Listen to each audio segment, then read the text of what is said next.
What's good, YouTube? Welcome back. Today it is Lazy Daze Tubby, and I'm back at it again on my solo channel, and I am doing some more history reaction for you guys today, and it is some more Kings and Generals content for you, and it is their series, the Early Muslim Expansion. I'm really enjoying this series. In this episode today, we have Carthage Razed Again. If you haven't already, please head over to Kings and Generals page. Links in the description box down below. I'm really looking forward to this reaction. If you guys are, you know what to do. Like, comment, subscribe, hit that notification bell. But we are going to jump straight into this one.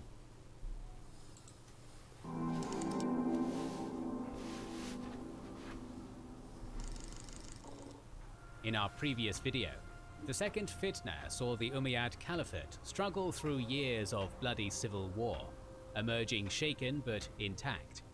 Today, the armies of the Caliphate return to the frontiers, clashing with the crumbling Byzantine Empire in Armenia and North Africa. In the latter, they would not find opposition just in the Roman remnant, as the rise of a new warrior queen among the Berbers posed a serious challenge to Hassan ibn al-Numan's conquering army in the Maghreb. Okay, interesting. And even as the Umayyads won victories on the battlefield and expanded ever further, the cohesion and unity of their empire continued to deteriorate on their eastern frontiers, planting the seeds of their eventual collapse. Better to plant a tree instead, eh? Following Ibn al-Zubayr's death and the surrender of his forces at the end of an 8-month-long siege of Mecca, the immediate aftermath of the second Fitna would see Caliph Abd al-Malik dispatch armies to suppress the Carajite uprisings that had been such a thorn in his would-be usurper's side. Okay, interesting. The Carajite army ruling Yemen and Central Arabia had already begun to fragment and dissolve even before the Umayyad victory in the civil war, with their leader, Najib ibn Amir al-Hanafi, having been executed by his own disillusioned forces over his supposed secret negotiations with the Umayyads. Many of the Carajites dispersed before the Umayyad reconquest, making for Persia or North Africa. With that said, the Carajite remainder, led by Abu Fudayk, put up staunch resistance to General Umar ibn Ubaydallah's Iraqi army when they met in battle in Bahrain, driving back the Basrans making up the Umayyad left wing and seriously wounding Umar. However, they were held at bay by the Kufan right wing and the Syrian cavalry making up the center, then driven back to their camp when the Basrans rallied and returned to the fray. With the wind at the Umayyads' backs, the Carajite camp was set alight, with the smoke and heat panicking horses and reducing the Carajite defense to chaos. With Abu Fudayk slain on the battlefield, those of his followers that remained fled to the fortress of al-Mashaka, but with no relief or reinforcement coming, the walls of the ancient fortress did little more than entrap them. Lacking supplies, surrender came swiftly, and little mercy was shown, the mass executions of most of Abu Fudayk's followers ending the brief period of Carajite dominance in Arabia in a grisly fashion. I'm surprised they killed him off. Though Carajites still held sway in parts of southern Persia and would be behind further uprisings in the future, this would be their last major bid for power within the Caliphate. Interesting. A more serious challenge to the reunified Umayyad realm would come in the north, with the breakdown of the peace treaty with Byzantium. Under Emperor Justinian II's leadership, the Byzantines had not been entirely uninvolved in the Caliphate's civil war, extorting tribute from the Umayyads and even taking control of Armenia from the Zubayrids. They also backed and supported uprisings of Christians within the divided Caliphate. In the Nur Mountains, where Anatolia and the Levant meet, the Mardarite community had risen up along with thousands of escaped slaves in 688, launching raids into Syria and forcing the overextended Umayyads to make even greater concessions to quell a threat uncomfortably close to their seat of power. Though no major battles were fought, and it is unlikely this Byzantine involvement greatly impacted the civil war's course, Justinian II was able to secure a great deal of tribute, and, more importantly, the Mardarites themselves, who were relocated to regions of southern Anatolia left depopulated by Arab raiding to help rebuild the Byzantine power base. Okay, that's interesting. However, while the relocation of the Mardarites was a major economic boon for the flagging Byzantine Empire, it also removed an obstacle from the path of a renewed Caliphate offensive after the civil war's end. Surprisingly, despite the favourable terms of the 689 treaty, it was Justinian that broke it and made the first move, attempting to regain full control of Cyprus and its revenues after decades of shared ownership. This action could be seen as a defensively minded preemptive strike, with Justinian expecting Abd al-Malik to break it as soon as his strength was replenished. Or Justinian may have simply underestimated the Caliphate's strength, hoping to secure even greater concessions after a battlefield victory. Okay, Either way, interesting. the renewal of hostilities quickly backfired for the Romans. Though precise dates are unclear, the later months of 692 saw two clashes take place: a smaller army of 4,000 invading Armenia under Uthman ibn al-Walid, and a push into Anatolia by the bulk of the remaining Umayyad armies under the Umayyad prince Muhammad ibn Marwan, a younger brother of the Caliph. Both generals achieved victory, thanks in part to the defection of thousands of recently conquered Macedonian Slavs Justinian had attempted to force into his army. These twin defeats undid years of Byzantine expansion and negotiation, leaving Armenia firmly under Arab control and Anatolia open to renewed Arab raiding in the following years. Okay, I'm with you. On the home front, Abd al-Malik worked aggressively to consolidate power in former rebel strongholds. A figure of central importance during this period was al-Hajjaj ibn Yusuf, who rose to prominence as the leader of the Caliph's personal forces and became famous for his keen military mind. Following the Second Fitna, he was rewarded with the governorship of Yemen and the Hejaz, a major display of Abd al-Malik's trust for the general, given the lingering anti-Umayyad sentiments in the former Zubayrid power base. Though only in the position 2 years, al-Hajjaj swiftly reasserted Umayyad control through harsh, unforgiving leadership and displays of force that both helped cow the rebellious nobility of the Hejaz and allowed Abd al-Malik to demonstrate his mercy through occasional more lenient interventions. Leaving Arabia behind in 694, he was sent next to Iraq, taking over as governor of Basra and Kufa from the Umayyad prince Bashir ibn Marwan, and working to reassert control over a fractured and rebellious Persia, where he would soon find himself on the front lines of another rebellion. Meanwhile, on the western frontiers, expansion was beginning anew. While the Caliphate had been the dominant power in North Africa for decades, the continuing Byzantine presence in Carthage left their hold over the region tenuous at best. Additionally, outside of fortified cities such as the aforementioned Carthage and Kairouan, the native Berbers held effective control of most of the Maghreb, with different groups entering into alliances with either the Caliphate or Byzantines based on shared religion or political expediency. So as long as the Byzantines represented it's more segmented than what it looks like on the map. An opposing power bloc, they could forge alliances with Berber kingdoms and tribes that had not yet converted to Islam and back native opposition to the Caliphate's expansion. Okay, interesting.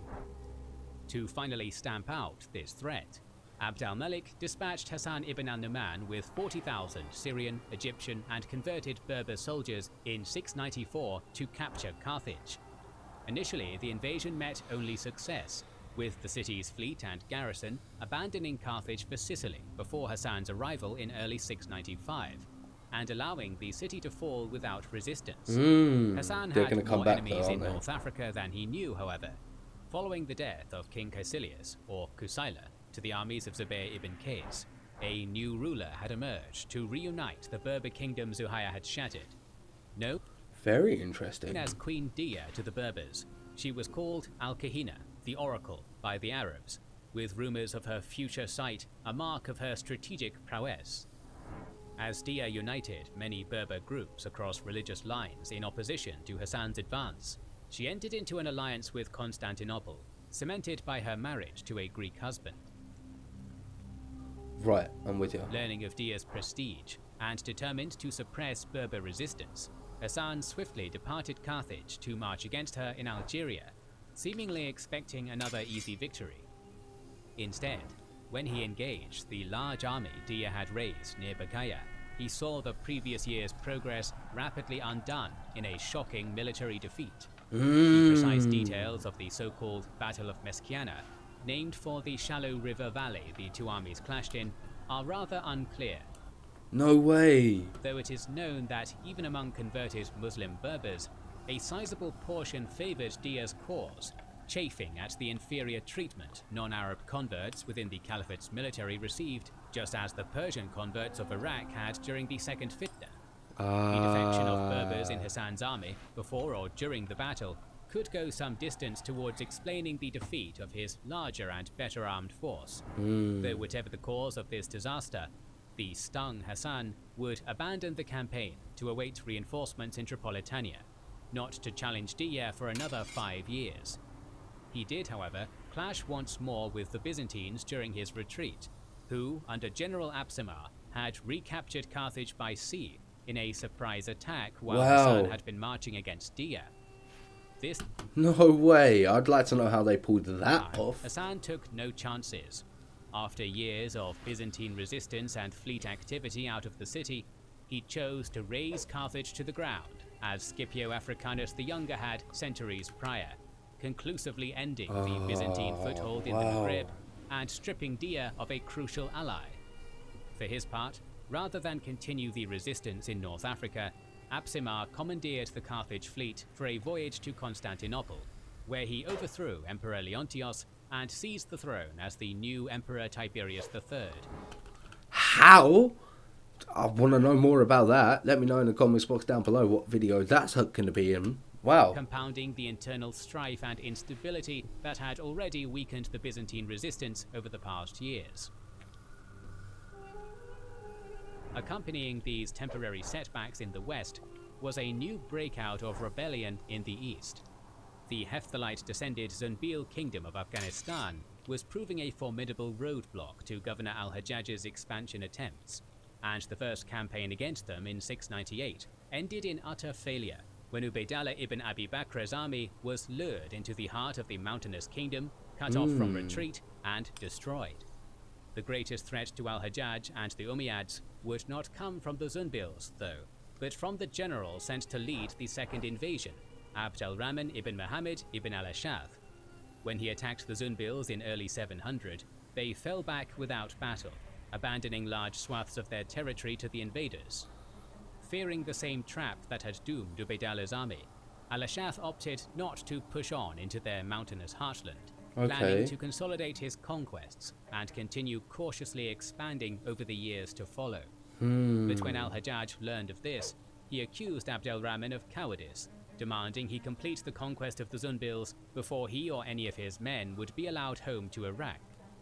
Here, the harshness he had so often shown while subduing the Hijaz would backfire, as the soldiers in Abd al-Rahman's army, wary of the danger ahead and angered by their poor treatment, opted to follow Abd al-Rahman back to Iraq to depose al-Hajjaj rather than pressing on into Afghanistan as I kinda get it.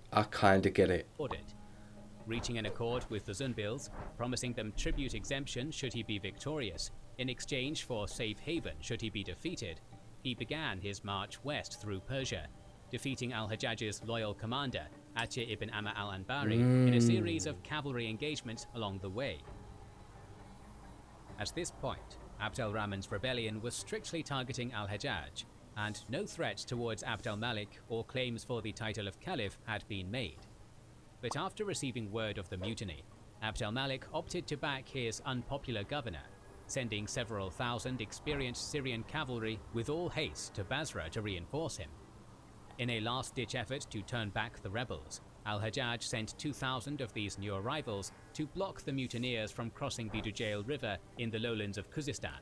Interesting. But while they initially saw success against a 300-strong advance force, the rebel army, raised and outfitted for conquest and certainly outnumbering the Syrians, even if the reported strength of 100,000 is a clear exaggeration, soon forded the shallow river, forcing their way across and putting the Syrians to rout. In the aftermath of this clash, the rebels expanded the scope of their movement, now disavowing Abd al-Malik and seeking his overthrow, along with that of al-Hajjaj. It is possible Abd al-Rahman had intended this from the beginning, and simply used the battle as justification, But whether this was the case or not, he now represented a major threat to the overextended Caliphate, with so much of Abd al-Malik's core Syrian army away fighting in North Africa. Arriving in Basra in February of 701, after al-Hajjaj had fled north towards Kufa, Abd al-Rahman took advantage of the departed governor's unpopularity to secure oaths of loyalty from much of Basra, fortifying the city and engaging in a month of skirmishing Makes sense. with al-Hajjaj's forces before sallying forth to do battle in mid-March. Initially, the Iraqis held the upper hand. Though the two armies met in the open, al-Hajjaj's loyal forces, drawn from the Qurayshi and Thaqif tribal confederations of the Hejaz and the Caliph's Syrian reinforcements, were soon forced to retreat to the defensive trenches they had prepared to foil the enemy's cavalry charges. Okay. Fierce fighting took place for most of the day, with the spearmen on al-Hajjaj's flanks falling back in disarray and the center on the verge of rout.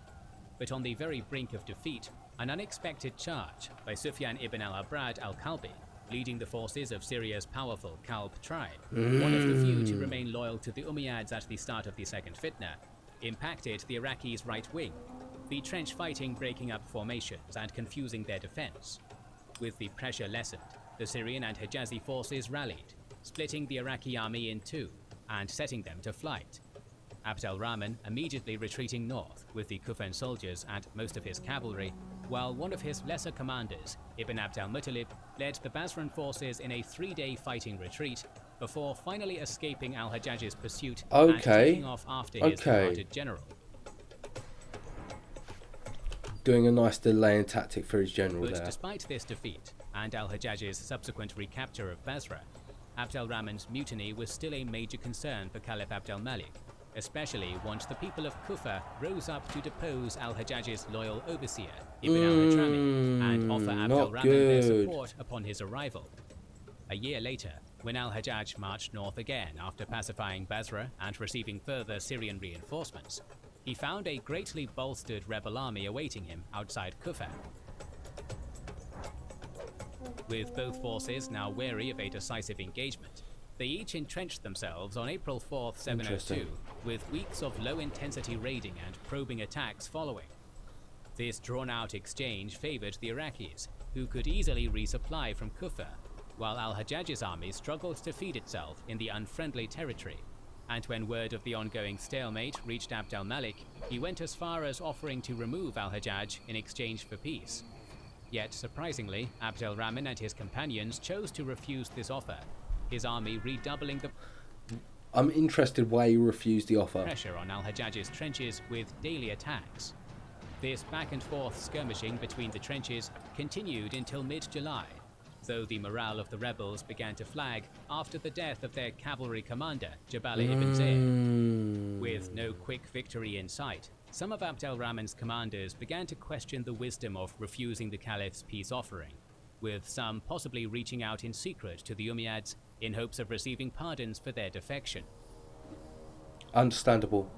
When the two armies finally came together again in pitched battle on July 15th, both armies held firm through the fierce fighting until midday, seemingly evenly matched. But like in the previous battle, it would be a charge by al-Kalbi that decided the outcome. Rushing out with his cavalry from behind the Syrian right wing, he attacked the Iraqi left wing under the command of al-Abrad ibn Qurra, a leader normally noted for his bravery. Here, however, Ibn Qurra fell back in retreat almost immediately, leading to unconfirmed accusations in some accounts that his desertion had been negotiated with the Umayyads before the battle. I see. With the collapse of the left wing, many in the rebel center began to flee as well, despite Abd al-Rahman's best efforts to rally a defense. After an impassioned call to arms from his pulpit, his commanders and some of the retreating infantry flocked to his side for a last stand. But with the tide of battle now firmly in their favor, the Umayyads simply showered him and his defenders with arrows, rather than charge the well-defended trenches. Smart. With his position besieged and the battle lost, Abd al-Rahman fled east to the safety of the Zunbils, marking the end of his attempt on the Caliphate. Did they kill him? I don't think he's safe. Back in the Maghreb, though seemingly unchallenged following her victory at Mesquiana, Dia unwittingly planted the seeds of her own downfall by embarking on a scorched earth campaign in the territory she had driven Hassan from. Likely viewing the Caliphate's renewed invasion as simply ambitious raiding, she may have hoped to dissuade them from returning by stripping the border regions of plunder, or to demoralize them further after their defeat with a display of brutality. Unfortunately, this move would quickly backfire, for many under Dia's banner, especially those who lived in the affected lands or used them for grazing, were angered by the wasteful and self-destructive action, and without the immediate unifying threat of the Caliphate, Dia's Berber kingdom began to fragment. As these events are filtered through the interpretations of non-Berber outsiders, it is even possible the fragmentation had begun earlier, and what Arab observers saw as a scorched earth campaign was in reality an attempt to stamp out brewing tribal rebellion. Thus, despite her massive victory in battle, Dia would never reach Kairouan as her predecessor Caecilius had, with her dominance of the Maghreb reduced to little more than her homeland in the Auris mountain highlands by the time Hassan returned with reinforcements in late 702. Dia mustered what loyal forces remained to her, picking an advantageous battleground to await Hassan's arrival, Tabaka, on the coast north of the modern Tunisian city of Jendouba, where the Auris Mountains and Mediterranean Sea formed a natural choke point. The choice of the battlefield was sound. The terrain would constrain and hamper the numerically superior Muslim army, while the presence of the Byzantine fleet at Sicily prevented Hassan from simply bypassing the choke point by sea. Nevertheless, when the battle was joined early in 703, Dia would see first her army and then her kingdom shatter, with no more Byzantine gold to sway tribes to her banner, and with her actions having alienated most of the lowlanders, many of those who had fought with her at Mesquiana deserted her or chose to join Hassan, now that the Caliphate was the only remaining power bloc in the region. Though she narrowly escaped the disastrous defeat, she was pursued into the Auris Mountains and slain soon after, ending the years of back-and-forth fighting to conquer the Maghreb. To aid in the rebuilding of the devastated region after Carthage's razing and Dia's scorched earth campaign, thousands of Coptic Christians were resettled from Egypt, taking up residence in newly founded Tunis to work in Hassan's new shipyards for the growing Caliphate. Okay, in a cruel twist of irony, though, Hassan would not get to enjoy the spoils of his great victory any longer than Dia had, as a dispute over jurisdiction with Abdulaziz ibn Marwan, governor of Egypt and brother to the Caliph, ended with Hassan losing his hard-earned governorship and returning to Syria in disgrace and poverty scarcely a year later, while Abdulaziz What, after doing all of that? After doing all of that? expanded his own power on the back of Hassan's success by installing his loyal servant, Musa ibn Nusayr, in his place. It was Musa, not Hassan, who would push west to the Atlantic coast in the following few years, converting and assimilating most of the Berber tribes in his path, and waging war against those that refused, finally standing poised for the next great conquest of the ever-growing Caliphate, Visigothic Spain. In the east, meanwhile, the unrest sparked by Abd al-Rahman's rebellion would continue for years, with his former companions splitting up and raising later uprisings in Sistan and Khorasan, even after the Zumbils caved to the Caliphate's demands and executed him. I knew that was going to happen at some point. Iraq and Persia would remain centers of anti-Umayyad discontent, and Afghanistan unconquered for the rest of the Umayyad era, with the same racial and sectarian tensions that had fueled first al-Muqtar's and later Abd al-Rahman's rebellions, eventually leading to their downfall. Thanks again to our sponsor, Established Titles. I really enjoyed that episode. That was a lot of information. It covered a slightly different point in time. I really enjoyed it. Kings and Generals make amazing content. If you haven't already, head over to their page. Links in the description box down below. If you're enjoying my reactions, looking forward to the next one, you know what to do. Like, comment, subscribe, hit that notification bell. But I will see you in the next video.